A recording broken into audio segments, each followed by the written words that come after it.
नमस्कार दोस्तों, कैसे हैं आप सब। उम्मीद करता हूं स्वस्थ होंगे और मस्त होंगे।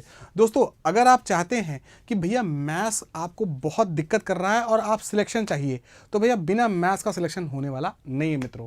तो दोस्तों, आज मैं आपको बताने वाला हूं जिन विद्यार्थियों का मैथ्स में दिक्कत है उनको कैसे अपने स्ट्रैटेजी का इस्तेमाल करना है और मैथ्स को अपनी मजबूती बनानी है जो कमजोरी है अभी उनकी। ठीक है दोस्तों, तो चलिए आज मैं आपको एक एक बात बारीकी से अध्ययन बताने वाला हूं कि भाई कि कैसे हम अपने चीज़ों को बैलेंस बना के चलेंगे और एक कंप्लीट स्ट्रैटेजी बताऊंगा जिस तरीके से आप अपना जो है ना मैथ्स में अच्छा स्कोर कर पाएंगे दोस्तों। ठीक है भाई, तो चलिए मैं सबसे पहला पॉइंट बताता हूं कि सबसे इंपॉर्टेंट बात है बेसिक क्या जरूरी होना।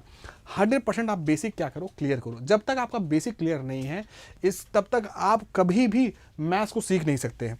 अब आप समझिए बेसिक क्लियर होने का क्या, इसका कैसे आप करोगे बेसिक क्लियर। आपको जो आप जहां से भी पढ़ रहे हैं आप उसके नोट्स को रिवीजन करिए, उसके नोट्स को क्या करिए, रिवीजन करिए। जैसे आपने पढ़ा परसेंटेज, तो परसेंटेज को रिवाइज करिए। जब तक आप रिवाइज नहीं करेंगे तब तक आपको चीज़ें बेसिक क्लियर होगी नहीं।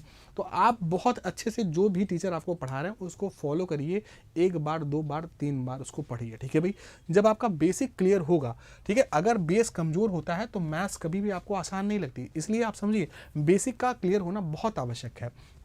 और आपको 20 मिनट डेली एक काम करना है। क्या करना है? 20 मिनट डेली काम करो। क्या? टेबल्स क्या करो, टेबल्स 1 से लेके 25 तक टेबल याद रखो, स्क्वायर 1 से 30 तक, क्यूब 1 से लेके 20 तक, और परसेंटेज में फ्रैक्शनल वैल्यू आती है ना, इन सारी वैल्यू को, इन सारी चीज़ों को भाई आप फ्रैक्शन जो है, जैसे मान लीजिए 40% क्या होता है तो आप कहोगे 2/5 आता है। ये सारी वैल्यू अच्छे से एकदम क्या करो, रट जाओ। डेली आप ऐसा लिखते जाओ। अभी शुरू में स्टार्टिंग में दिक्कत आएगी, लेकिन जब बार बार करोगे तो चीज़ें आपको क्लियर होती चली जाएगी। जब ये आप करोगे ना तो ये ऑटोमेटिक हो जाएगा, 40% सवाल अपने आप आसान लगने लगेगा। जब आपका ये सारी चीज़ें तैयार होगी तो आप देखेंगे कैलकुलेशन आपका बहुत तेज़ी के साथ मूव करेगा, और जब मूव करेगा तो आपके लिए आसान हो जाएगी। चलिए, अगर हम सबसे बात करें कि भाई बेसिक में भी क्लियर करना है तो कैसे क्लियर करना है, पहले आप हाई वेटेज वाला टॉपिक पकड़िए। हाई वेटेज का टॉपिक कौन कौन सा है? आप देखेंगे परसेंटेज हुआ, जो सीजीएल में हर बार रिपीट होता है। आप परसेंटेज हुआ, रेशियो प्रपोर्शन हुआ, प्रॉफिट एंड लॉस हुआ, सीआईएसआई हुआ, टाइम एंड वर्क हुआ, speed and time and distance. ये बेसिक कुछ ऐसे टॉपिक हैं जो हर साल रिपीट होते हैं, तो आप इन पर पकड़ बनाइए। हर साल रिपीट होते हैं तो आप इनकी बहुत अच्छे से ना प्रैक्टिस करिए, बहुत अच्छे से प्रैक्टिस करिए। मतलब जो भी सर आपको पढ़ाएं उसको रिवीजन करिए और उस पर सवाल लगाइए। अगर इन 6 चैप्टरों पे आपने स्ट्रांग कर लिया तो फिर उसके बाद धीरे धीरे अगले 6 चैप्टर और बढ़ा लीजिए। भाई इन 6 चैप्टर पे आपने कर लिया तो आपके देखेंगे इन्हीं 6 चैप्टर से अगला रिपीट होता है, अगला क्या होता है, कनेक्ट होता है। जैसे अगर आपने रेशियो पढ़ लिया तो दोस्त रेशियो से आपका एज हो जाएगा, आप रेशियो से मिक्सर एलिगेशन हो जाएगा, आपकी कई चीजें ऐसी हो जाएंगी जो आपको बहुत बेहतरीन कर देंगे। तो पहले 6 चैप्टर को स्ट्रांग करो, पहले छोटे छोटे पार्ट में डिवाइड करो, 6 चैप्टर को स्ट्रांग करो, फिर बाकी चीजों को स्ट्रांग करना है। आइए बढ़ते हैं आगे। मैंने कहा सिर्फ हमें कॉन्सेप्ट के साथ साथ मुझे ये भी करना है कि उसका क्या शॉर्टकट अवेलेबल है, और जो भी आपको टीचर पढ़ाएंगे कॉन्सेप्ट और शॉर्टकट दोनों पढ़ाते हैं। तो मैं दोस्तों मैं बता दूं कि शॉर्ट ट्रिक आवश्यकता बहुत आवश्यकता है, लेकिन कॉन्सेप्ट उससे ज्यादा आवश्यकता है। तो शॉर्ट ट्रिक और कॉन्सेप्ट दोनों ले लेंगे तो मैथ्स अपने आप क्या हो जाएगा, इजी हो जाएगा मित्रों। तो शॉर्ट ट्रिक के साथ आपको क्या करना है, कॉन्सेप्ट को आप फॉर्मूला आपको याद मत करना कि फॉर्मूला याद किए पड़े हो, नहीं भैया। आपको फॉर्मूला के साथ आपको इसके पीछे लॉजिक भी देखना है कि यार हाँ कि इसके पीछे ये क्या कॉन्सेप्ट है। आपने कहा देखिए ट्रिक के पीछे लॉजिक भी समझो, मैंने ये लिखा है। जैसे आपसे ये दिया है तो अब ये सारी वैल्यू है कि कैलकुलेशन बिना कैलकुलेटर हो जाएगी। हर चैप्टर को एक पेज ट्रिक शीट बनाओ। हाँ बिल्कुल। अब मैं ये बताना चाहता हूँ कि देखो भाई, अगर आप ध्यान से देखो हर चैप्टर का ना एक पेज का ना शॉर्टकट का वो नोट्स बनाओ। जैसे आपने पढ़ा परसेंटेज, तो परसेंटेज का क्या बना दो, लास्ट में ना एक पेज बना दो, और उसमें तुमको लगा यार इसका शॉर्टकट ये हो सकता है तो आप उस पर लिख दो, उस पर लिख दो जो चीज़। अब इससे क्या होगा ना, जब आप क्विक रिवीजन मारोगे ना तो आप इसको मारोगे ना तो इससे क्या हो जाएगा, तुम्हारा पूरे चैप्टर का ना समरी क्लियर हो जाएगा। तो समरी जरूर बनाओ आप, ये चीज़ बहुत अच्छे से याद रखना। दूसरा पॉइंट आप बढ़ेंगे, आगे बढ़ेंगे, हमें टाइम बाउंड प्रैक्टिस करना है। ये बहुत इंपॉर्टेंट चीज़ है।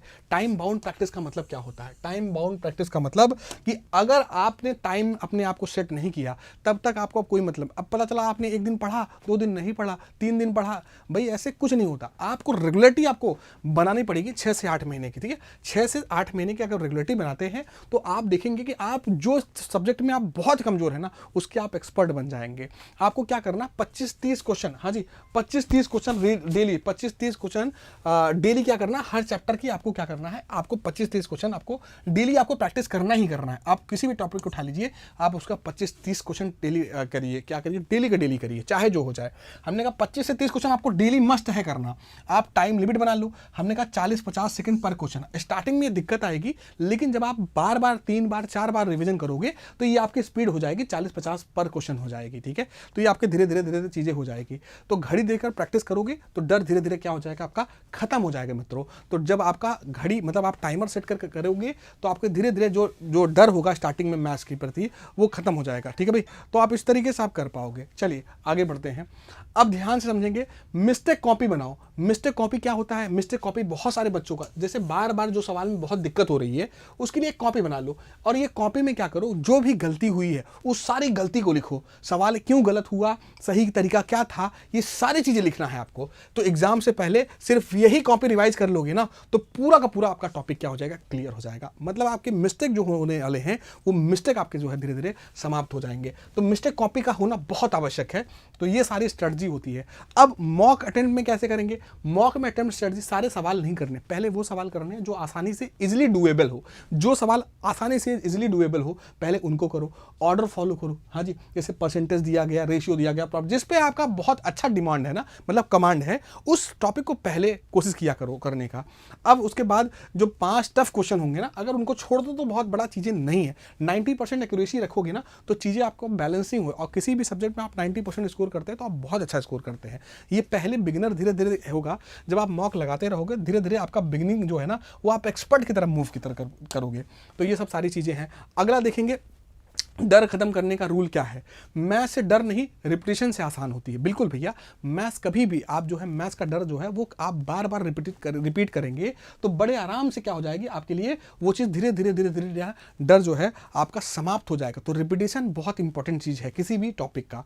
हर रोज करिए, थोड़ा करिए, लेकिन डेली करिए। मैंने कहा ना, स्किप नहीं होना चाहिए। डेली आपको रिविजन करना, डेली का डेली। एक चैप्टर को 3-4 बार रिवाइज करो। मैं ये बात बोल रहा हूँ कि जिस बंदे ने 3-4 बार रिवाइज किया किसी भी चैप्टर को, वो उस टॉपिक का एक्सपर्ट बन जाएगा। दोस्त याद रखना, डेली 120 मिनट मैथ्स का प्लान बनाइए। डेली 120 मिनट का, 120 मिनट मतलब 2 घंटे का प्लान बनाना है आपको 30 मिनट आपको फॉर्मूला और ट्रिक रिवाइज करना है।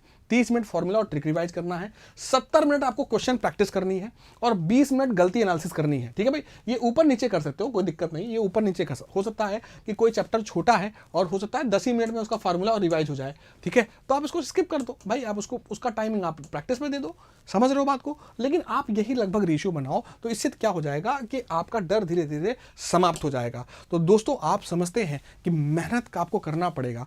जब कहते हैं ना कि जो भी इंसान मेहनत करता है वही लक्ष्य को प्राप्त कर सकता है। लक्ष्य की प्राप्ति के लिए मेहनत बहुत आवश्यक है। वो कहा जाता है कि चारों पहर तपा दिन, सुबह से शाम बनने के लिए राम ने खोया बहुत श्री राम बनने के लिए। तो जब कभी कोई व्यक्ति तपता है किसी चीज़ में, बार बार उस पर डेडिकेट होकर पढ़ाई करता है, तो सफलता जरूर अर्जित होती है। चाहे मैथ्स हो, चाहे कोई भी विषय हो, हर विषय का जो है ना आपका तोड़ है, बस मेहनत आपको करना पड़ेगा मित्र। तो दोस्त मेरे भाई, मैं आपको एक स्ट्रेटजी बताया है कि कैसे मैथ्स में जो है ना सफलता को अर्जित किया जा सकता है, कैसे अपना डर समाप्त किया जा सकता है। तो आप जरूर इसको फॉलो करिए। आप देखेंगे कि आपके 3 से 4-5 महीने के अंतर आपको बदलाव आएगा, स्लाइटली चेंज आएगा, कि आप खुद भी कहेंगे हाँ, मैंने जो मेरा मैथ्स का डर था उसको मैंने समाप्त कर लिया। अपनी अयोग्यता को योग्यता में आपने बदल दिया। तो ऐसे बहुत सारे स्ट्रेटजी वीडियो के लिए एसएससी उत्कर्ष से जुड़े रहिए और चैनल को सब्सक्राइब कर लीजिए। Thank you so much.